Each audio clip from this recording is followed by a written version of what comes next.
Assalamualaikum warahmatullahi taala wabarakatuh. Today we are going to continue our lesson for chapter 7 Reactant. Okay, cikgu akan cover 3 terus subtopik, tapi untuk bahagian pertama. Okay, total kita ada 3 atau 4 bahagian. Okay, so apa yang you akan belajar ni adalah the first one is the factor affecting the rate of reaction. So ada 4 factor. Jadi hari ni kita akan cover 1 factor. Then macam mana nak terangkan factor tersebut by using collision theory, and the last one is the application of the factor that affect the rate of reaction in daily life. Okay. Alright, so basically we have 4 factors which affecting the rate of reaction. So dia ada 4 eksperimen. So the first one is the size of the reactant, concentration, temperature and catalyst. Another one is pressure. Okay, ada 5 factor actually, tapi untuk eksperimen kita cuma akan buat 4. Jadi hari ini kita akan cover the first factor affecting the rate of reaction, which is the size of the reactant. Okay, so the size of the reactant, okay, usually for solid reactant only. Okay, so dalam tindak balas kimia, any chemical reaction, you have to identify. Nak guna factor ni, kita mesti apply pada reactant yang dalam bentuk solid. So usually yang dalam bentuk solid ni adalah metal carbonate, metal oxide. Yang you dah belajar lah in chapter 6. Okay, usually the reaction sama sahaja yang kita dah belajar, yang kita dah guna masa chapter 1, chapter 4, chapter 5, chapter 6.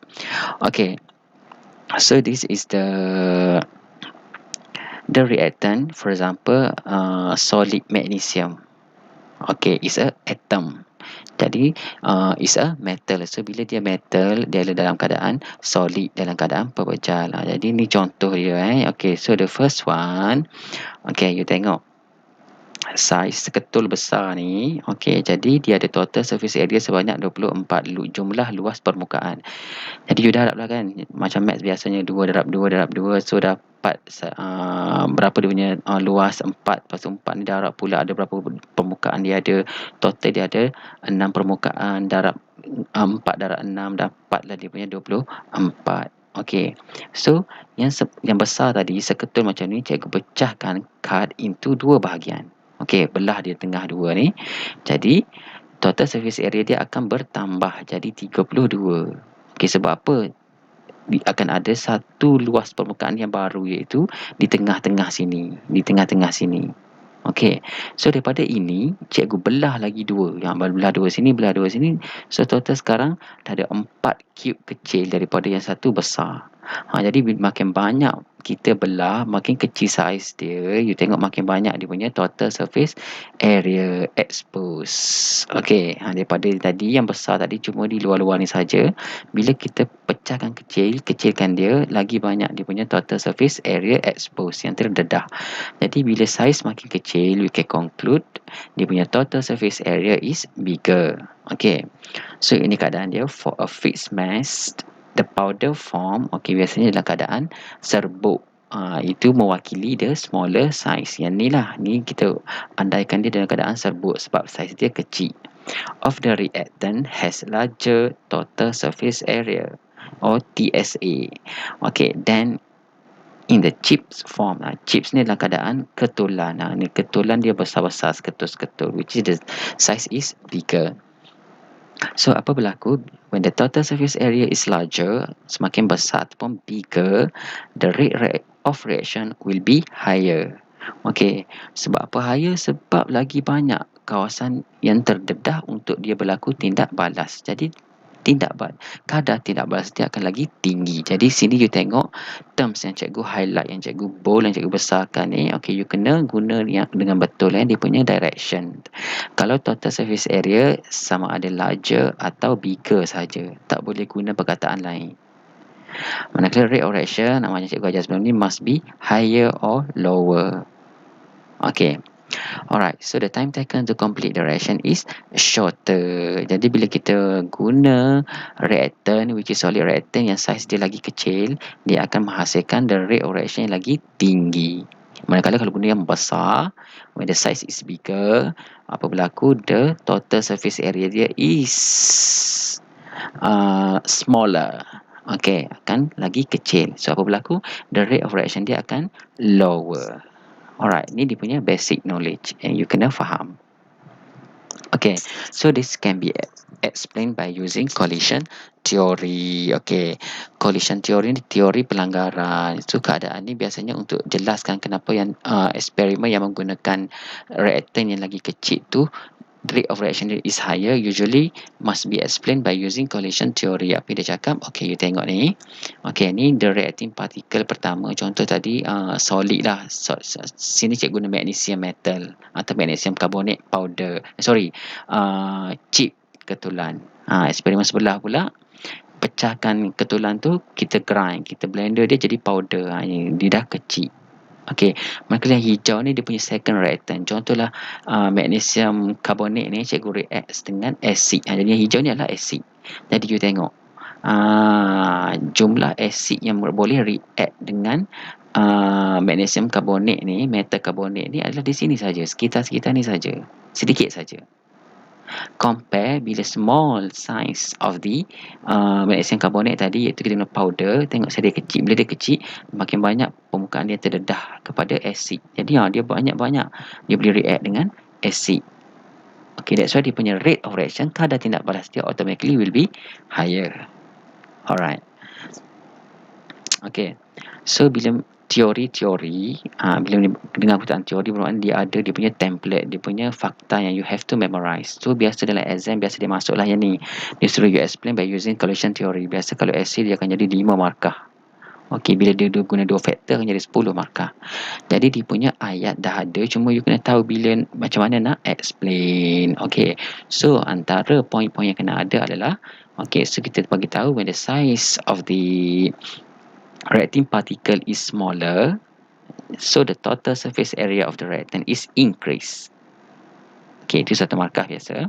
Markah kedua, the total surface area exposed to the collision increase, so the frequency of collision between particle increase. Jadi tadilah yang ni frekuensi ni kekerapan untuk partikel tu berlanggar. Okay, semakin bertambah sekiranya saiz dia makin kecil. Okay, yang ni dia punya frequency of collision between particle. Partikel ni adalah antara acid dengan metal carbonate ataupun metal tadilah.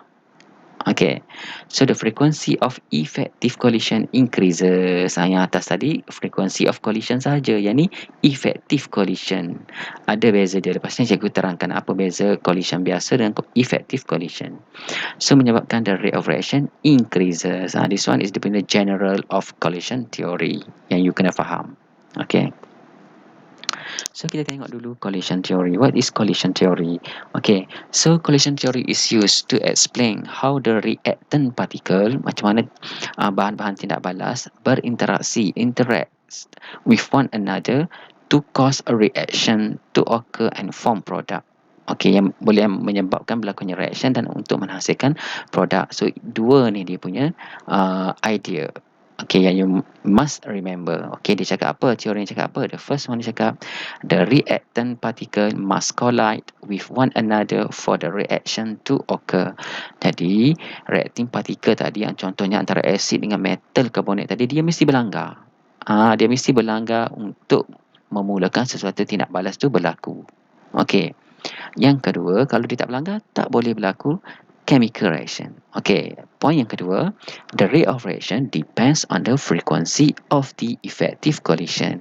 So, kadar tindak balas ni, laju atau lambat sesuatu tindak balas ni, dia bergantung kepada jumlah kekerapan effective collision, pelanggaran berkesan. Bahasa Melayu dia pelanggaran berkesan. Lepas ni, cikgu explain what is effective collision. Okay, so effective collision is the collision between reacting particle with energy equal or more than activation energy and collide in correct orientation. Okay, jadi untuk menghasilkan effective collision ni, okay, collision antara reacting particle tu, contohnya antara asid dengan metal carbonate tadi, mestilah mempunyai tenaga yang sama atau lebih daripada tenaga pengaktifan ataupun activation energy. Lepas tu juga explain what is activation energy. Dan syarat kedua, pelanggaran tersebut antara partikel tadi must occur in correct orientation. Dia ada arah yang betul. Dia tak boleh berlanggar sesuka hati je. Dia kena ikut dia punya arah. Correct orientation, barulah dia akan produce effective collision. Bermakna effective collision ni, once dia dah berlaku collision, dia akan menghasilkan produk. Itulah kita panggil effective collision. Is the collision when the reacting particle reacts ataupun collide to produce a product. Itu kita panggil effective collision. Not all the collision between reacting particle will produce the product. Yang ni kita panggil ineffective collision, di mana collision between particle with less energy than the activation energy or occur in wrong orientation is known as ineffective collision. Pelanggaran tidak berkesan. Okey, dia terbaliklah. Bila reacting particle, reactant berlanggar dalam arah yang salah dan juga kurang daripada jumlah tenaga pengaktifan yang diperlukan, jadi dia tidak akan menghasilkan produk. Jadi kita panggil dia pelanggaran tidak berkesan ataupun ineffective collision. Okey. Alright, for more information you boleh scan code ni dalam buku teks ada, you can refer. Ada cikgu rasa video. Okay, next is what is activation energy. Okay, tadi ada kan perkataan activation energy, tenaga pengaktifan. Jadi simbol dia adalah EA. Okay, kita tengok simbol EA ni refer pada activation energy. Energy EA ni for activation. Okay, so what is activation energy? Is the energy required to start a reaction. Tenaga yang diperlukan untuk memulakan sesuatu tindak balas kimia. Okay, semua tindak balas kimia dia ada activation energy. So it's like an energy barrier that needs to be overcome before the reaction can take place. Jadi macam satu halangan yang mesti diatasi, dilepasi oleh sesuatu reactant sebelum berlakunya tindak balas. Okey, contohnya dia bagi analogi ni, kuda ni. Okey. So the energy required for horse to overcome the barrier is known as activation energy. Jadi kuda ni, okey, dia nak melompat barrier ni, palang ni. Jadi untuk melompat, dia perlukan tenaga. Okey, contohlah untuk jumlah tenaga yang dia perlu tu mesti ada dia punya amount, yang specific amount. Contoh, okey, in order untuk melompat melepasi palang ni, dia perlukan 1000 joule tenaga. Okey, tenaga kita ukur dengan unit joule, right, ataupun kilojoule. Jadi 1000 kilojoule energy tu kita define dia sebagai activation energy, di mana kuda tu mesti ada 1000 atau lebih daripada 1000 baru dia boleh lompat palang ni. Sekiranya kuda ni ada contoh 800 kilojoule tenaga, jadi tenaga yang dia ada tu kurang daripada activation energy, iaitu 1000. Jadi kuda ni tak mampu lepas palang ni. Dia tak akan lepas palang ni. Okey, sama juga macam tindak balas kimia. Dia dah ada dia punya activation energy dia sendiri. Jadi reacting particle tu mesti mempunyai jumlah tenaga yang sama atau lebih daripada jumlah activation energy. Barulah dia boleh berlakunya tindak balas kimia dan menghasilkan produk. Kalau tidak, dia tidak mampu menghasilkan produk. Okay, so this is the actual definition for the activation energy. Is the minimum energy required by the reactant to start a chemical reaction. Jadi dia adalah tenaga yang minimum, yang paling minimum sekali diperlukan untuk sesuatu bahan tindak balas sebelum dia boleh melakukan tindak balas kimia. Apa dia gunanya activation energy ni? Activation energy is used to break the bonds in the reactant particle and form a new bonds in the product. Jadi dia guna tenaga ni untuk dia pecahkan ikatan di dalam reactant, supaya reactant tu pecah dan akan react dengan second reactant to form a new product. Okay, that's why dia perlukan energy. So different reaction have different activation energy. Jadi kita belajar banyak chemical reaction kan. Ada acid base, acid metal, acid alkali and so on. Jadi setiap reaction tu mempunyai activation energy yang berbeza, tak sama. Okey. So ni gambaran dia macam mana itu activation energy, kita nak tengok tinggi atau rendah. Okey, contoh dalam kimia kita ada dua jenis tindak balas iaitu exothermic and endothermic. This one you akan belajar detail lagi nanti form 5. So sekarang you just tahu di mana EA itu berada bila dalam tindak balas exothermic dan endothermic. Okey, so look at now. Okey, Pak Siwa dia adalah energi jumlah tenaga, Pak CL dia adalah reaction pathway. Okey, awal-awal ni adalah reactant. Okey, lepas tu dia pun naik, ada puncak, turun balik, dia pun form produk. Okey, ni maknanya jumlah tenaga lah. Jadi bila you tengok jumlah tenaga reactant, total energy of reactant is higher than the total energy of product. Ni kan rendah, ni kan tinggi. Jadi total energy of reactant is higher than total energy of product. Kita panggil dia exothermic reaction. Manakala bila total energy of the reactant, tengok ni, is lower than total energy of the product, tengok kedudukan dia ni rendah berbanding dengan produk, kita panggil dia endothermic reaction. Okey. Jadi AA tu berada di mana? AA berada di antara garisan reactant sini dengan puncak. Jadi untuk exothermic you tengok di puncak sampai di sini dengan reactant. Manakala untuk endo reactant dia sini. Jadi di bawah ni garis dia dan puncak dia di sini. Jadi you tengok endothermic biasanya EA dia lagi tinggi compare dengan exothermic. Okey, itu saja yang you kena tahu. Okey, beza di antara endo dengan exo. Okey, alright. Next is the collision orientation. Tadi orientasi pelanggaran, arah pelanggaran dia. Okey. So the reactant particle must be in specific orientation to result in effective collision. Jadi untuk menghasilkan effective collision, pelanggaran yang berkesan, pelanggaran yang menghasilkan tindak balas kimia, reactant ni mesti berlanggar dalam arah yang betul. Okey. So figure show the collision between reacting particle in correct orientation to allow all bonds to be broken and new bonds to be formed. You tengok. Okey. Ni acid. Ini metal tadi. Contohnya ada chloric acid dengan zinc metal. Okey, tengok ni arah dia berlanggar. Mesti arah macam ni, metal mesti macam ni.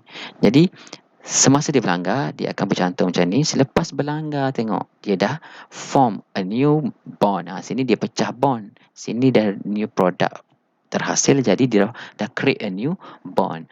Okay, you tengok sini. Asal dia dua ketul hijau gini, dua ketul merah gini. Tapi after reaction, satu hijau, satu merah, satu hijau, satu merah. Bermakna dia dah form a new product. Ini kita panggil effective collision. A collision where it produces a new product.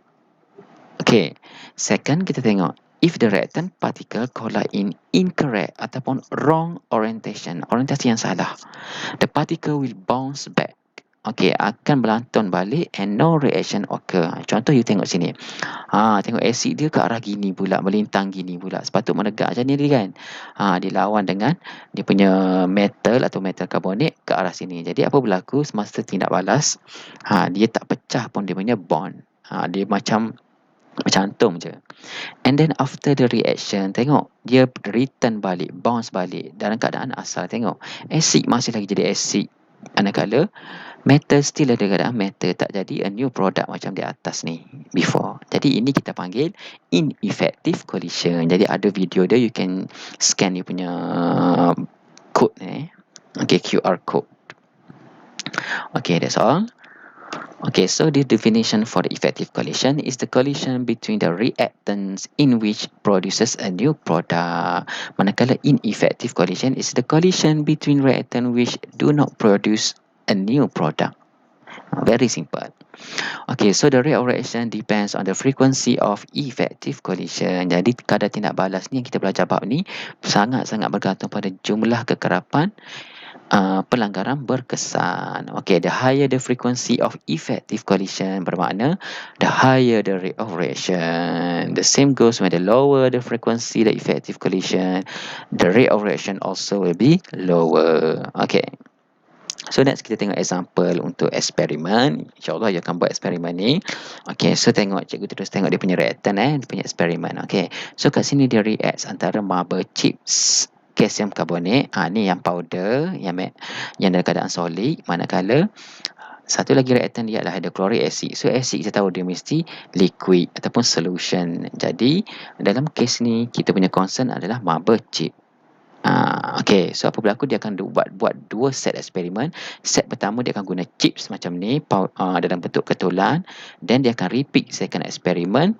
Dia react kalsium karbonat juga, tapi dalam bentuk serbuk powder.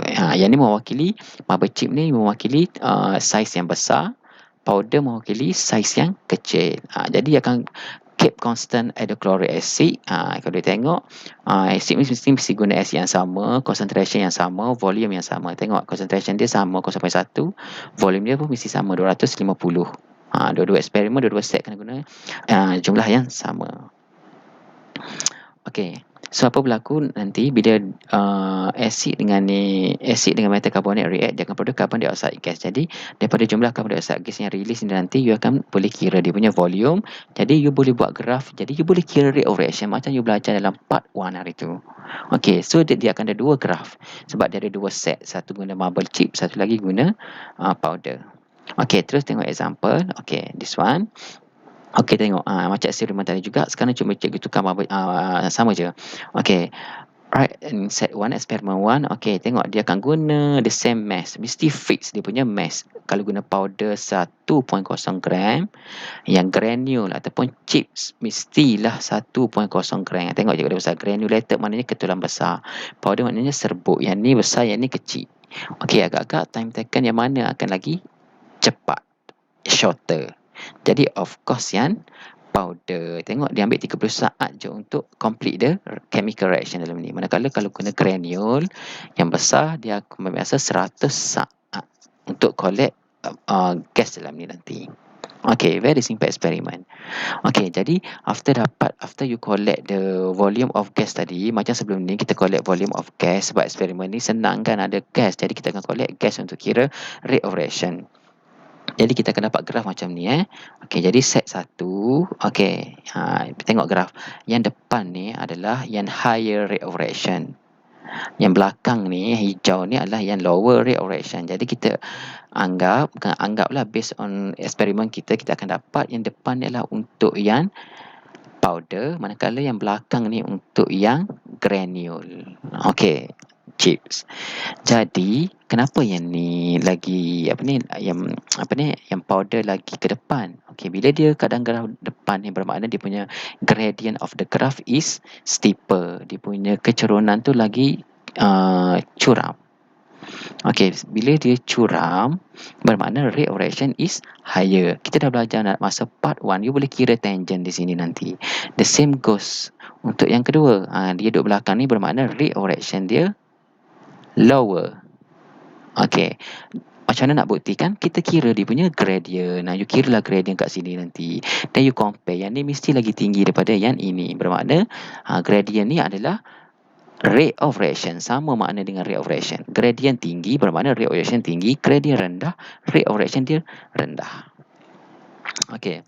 So the gradient of the curve in the initial of the graph is higher when a small marble chips with a greater surface area is used compared to a large marble chips, which is the smaller surface area.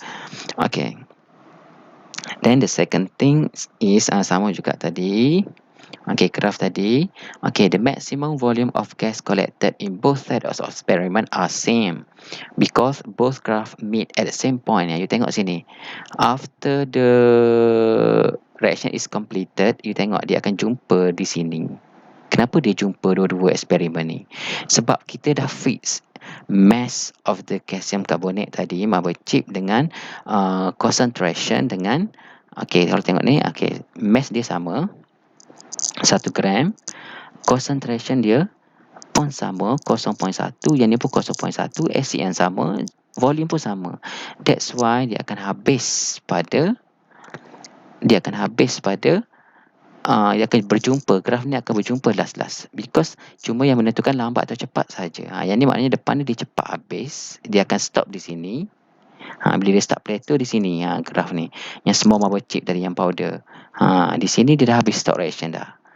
Manakala kalau yang granule, bila dia start constant sini, di sini baru dia habis. Mungkin sini 10 saat, yang ni 100 saat tadi.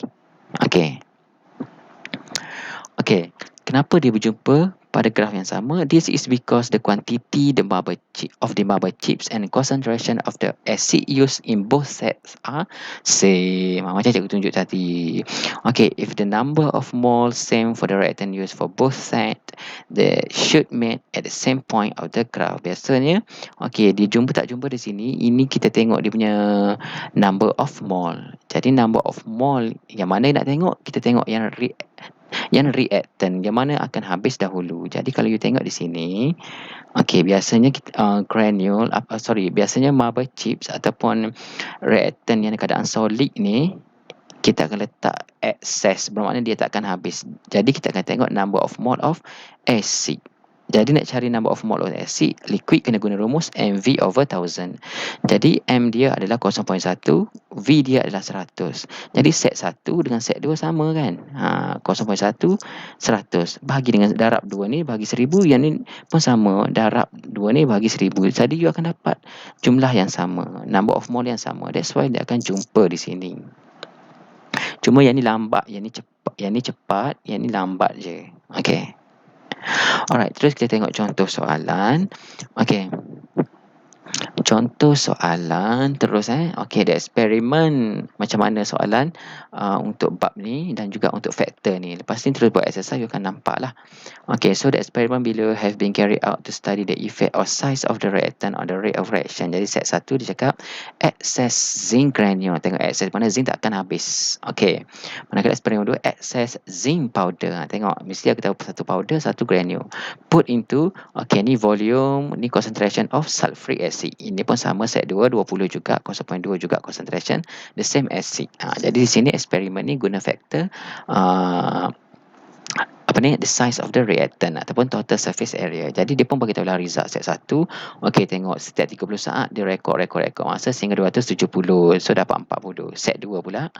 Okey, set 2 ni dia hanya guna powder, lagi laju lah. Tengok saat 30 dia dah collect 15 dah. Yang ni baru 10. Ini 26, dia baru 18. Dan dia stop pada saat 240, di mana dia berjaya collect 49. Yang ni tak sampai habis reaction. 270 baru 40. Jadi kena tambah lagi waktu, baru dah dia habis. Okey. Jadi dia punya soalan kita terus tengok. Okay, the first one, dia biasa ikut sequence. Okay, soalan kami minta write the chemical equation for the reaction that occur. Jadi kita kena buatlah chemical equation. Jadi antara apa? Zinc granule. Jadi zinc ni zinc sahajalah, zinc metal. Jadi Zn plus dengan sulfuric acid H2SO4. Jadi produk dia antara zinc and metal. You dah belajar masa chapter 6, between metal and acid and metal. Jadi produk is salt and hydrogen gas. So the salt is zinc sulfate plus hydrogen gas. You put balance, dapatlah 2 markah. Okay, next, write the ionic equation for the reaction. Okay, ionic ni pun you dah belajar masa chapter C. Jadi from the chemical equation, jadi mana yang aqueous, you kena pecahkan dia kepada ion. Jadi kat sini zinc is a solid, jadi tak payah pecahkan, terus tulis balik. Okay, sulfuric acid is a aqueous, jadi bila pecah you akan dapat di sini 2H plus tambah dengan SO4 minus. Okay, ion dia produce zinc sulfate. Zinc sulfate is a soluble salt because dia family sulfate, dia bukan PCB, jadi dia adalah soluble. Jadi dia adalah aqueous. Bila aqueous pecahkan kepada ion, akan dapat Zn2 plus, satu lagi SO4 2 minus, tambah dengan H2. H2 pun tak payah pecah sebab dia gas. Gas solid, kita tak payah pecahkan. Jadi apa yang sama kiri dan kanan, you akan cancel off, iaitu ada sulfate, ada sulfate. Jadi yang tinggal tulis balik, dapatlah dia punya ionic. Kalau tak sure, you kena refer balik nota dia bab 6. Okay, next question is, dia akan minta draw a graph of the volume of gas against time for set 1 and set 2 on the same axis. Biasa 3 markah. Jadi cikgu dah cakap, buat graf semaksimum boleh. You kena tengok skala dulu. You tengok data dia bagi, okay, yang ni sampai 270. Okay, aku boleh buat 1 unit ni boleh buat 30. You kena main dengan skala dulu. Jangan terus lukis. Kena tengok skala muat tak muat. Manakala pada paksi Y, volume Y against X. Jadi volume Y against X is time. Y volume, letak dia punya unit tengok dalam table centimeter cubic. Manakala X paksi, time unit is second. Okay, dua ni ada, make sure ada 4 benda, dah 1 markah. Okey, next dia pun masuklah titik. Buat set 1 dulu. Set 1 dapatlah sini, masuk-masuk titik dapatlah yang ini. Okey, label set 1. Manakala set 2, okey, sama juga masuk titik tadi, masuk gradient. Letaklah sini. Tengok titik dia ada satu yang tak masuk ni. Macam contoh sebelum ni. You kena tengok keadaan buat best fit graph. Okey. Jadi tangent ni abaikan dulu untuk soalan seterusnya. Jadi dapatlah graf macam ni 3 markah. Okey, markah kedua dan ketiga biasanya pada graf ni you label set 1 ni set 2. Jangan tak label sebab ada dua graf. Kita tak tahu which one is 1, which one is 2. Okey. Jadi daripada data tu you boleh tengok dah set yang depan ni adalah set 2. Sebab apa? Sebab dia powder. Jadi rate of reaction dia lagi tinggi. Okey, nak bukti macam mana? Kita kira tangent dia sekali. Okey. Alright. Jadi soalan 2 tadi. Okay, soalan 2. Next, soalan C1. Based on the graph in 2B, calculate the rate of reaction at 90 second for set 1 and set 2. Tengok. Dia je perkataan at, mesti kena buat tangent. Dia pun buatlah tangent. Tapi kena kira one by one. In set 1, ni set 1. Mana 90? Okay, di sini 90. Jadi macam mana nak lukis? Dia tarik. Ingat tangent ni, garis lurus bertemu dengan lengkung ni, lengkung dia. Garis lurus ni kena berada di luar lengkung ni. You jangan cross gini contoh. Start sini dia cantik, tiba-tiba sebelah sini pergi masuk dalam sini, dalam lengkung. Tak boleh, salah. Kena duduk luar lengkung gini. Okey, letak ni titik tengah. Contoh you tarik sini 3 cm. Sini pun you tarik 3 cm. Jadi you pun carilah dia punya titik sini, titik sini. Macam sebelum ni you buat. Tolak-tolak minus. Tolak Y2, Y1, X2, X1. Dapatlah you punya gradient in set 1. The same goes for set 2. 90 juga di sini. Jadi you pun garislah dia punya gradient sini, straight line. Sini pun sama tarik straight line. Lepas tu cari titik sini, titik sini. Kira macam tadi juga. You akan dapat 0.26. Jadi you tengok di sini. Set 2, rate of reaction dia 0.26. Set 1, 0.22. Nyata dah. Yang ni lagi tinggi. Set 2 is higher than set 2. Proven. Okay. Next is the average rate of reaction for set 1 and set 2. Yang ni average. Bila average, kena kira masuk rumus. Jadi bila nak masuk rumus ni, overall ni, senang sahaja. Tengok bila dia stop reaction, daripada data, bahagi dengan time taken. Jadi untuk set 1, tengok balik data dia. Set 1, bila dia stop reaction. Last kali dah. Kan, sebab tak ada nampak dia constant kan, dia punya volume. Jadi akhir sekali 40, bahagi dengan time taken 270. Set 2 pula tengok. Bila dia constant. Okey, tengok. Oh, di sini dia constant. Bermakna sini dia stop. Jadi 49 volume bahagi dengan 240. Jadi you dapatlah jawapan dia. 0.15, 0.20. Ingat unit mesti ada satu markah. Tak ada unit, hilang terus. Ini satu markah, ini satu markah. Jadi kalau tak ada unit yang ni hilang markah, yang ni pun hilang markah. Sia-sia kira. Walaupun jawapan betul tanpa unit. Okay. Next question is based on the answer in 2C1 yang kira kita tadi, compare the rate of reaction between set 1 and set 2. Jadi kita boleh cakap based on calculation tadi, yang ni tadi, okey, tengok. Yang ni lagi tinggi, yang ni lagi rendah. Set 2 dia punya rate of reaction in set 2 is higher than set 1. Bila compare kena complete ke ayat dia. Then kena ada kena compare. Set 2 is higher than set 1. Tak boleh cakap rate of reaction in set 2 is higher sahaja. Tak dapat markah. Okay, satu markah saja. Next, explain the answer in 2D1. Okay, yang ni by using collision theory. Inilah yang biasanya soalan popular. Kalau you perasan ada dalam example you dah buat sebelum ni, dalam bahagian 1 ada dia suruh explain menggunakan collision theory, right? Jadi untuk soalan ni biasa dia akan banyak markah. Kalau SC jadi 5, kalau structure biasa boleh jadi 3 atau 4. Jadi inilah kita kena guna dia punya collision theory tadi yang cikgu dah bagi tahu. Dah ada dia punya ayat ataupun template. But template ni adalah general. So bila dalam soalan, we must explain by using specific explanation, iaitu by using the real name reactant in the question. Jadi kena guna perkataan particle ni. Particle ni kita kena ganti dengan nama sebenar reactant. Apa kita guna? Contoh dalam soalan ni, okay, kita tengok. Okay.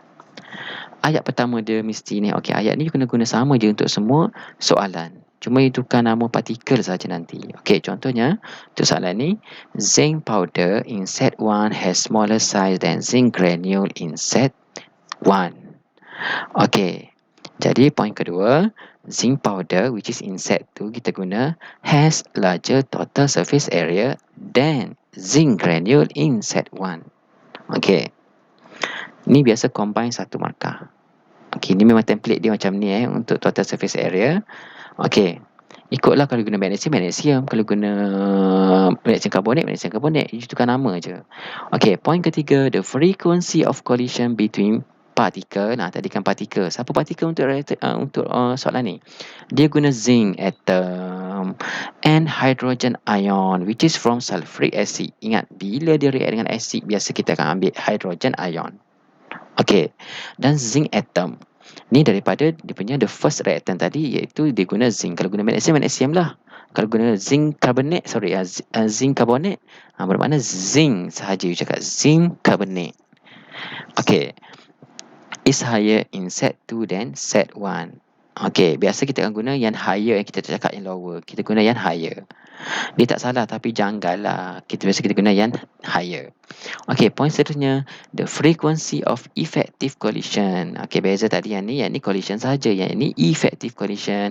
Sama je ayat dia macam tadi, copy balik saja. Between zinc atom and hydrogen ion is higher in set 2 than set 3. So conclusion, the rate of reaction in set 2 is higher than set 1. Jadi 5 markah ni. Very easy to get the marks.